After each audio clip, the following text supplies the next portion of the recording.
दीनानाथ मंगेशकर रुग्णालयाने उपचारापूर्वी ॲडव्हान्ससाठी मुजोरी दाखवली आणि तनिषा भिसेंचा यात बळी गेला। यानंतर पिंपरी चिंचवड पालिका ही खडबडून आता जागी झाली।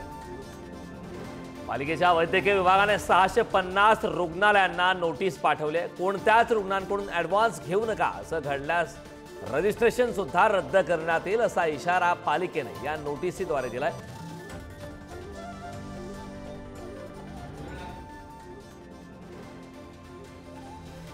नर्सिंग ऍक्ट नुसारच आपण रजिस्ट्रेशन देत असतो।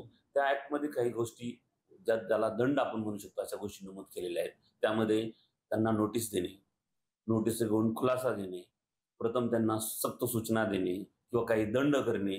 जर तीच त्यांच्याकडून पुन्हा पुन्हा अशी काही गोष्टी घडत असतील तर त्यांचं आपण रजिस्ट्रेशन सुद्धा रद्द करू शकतो।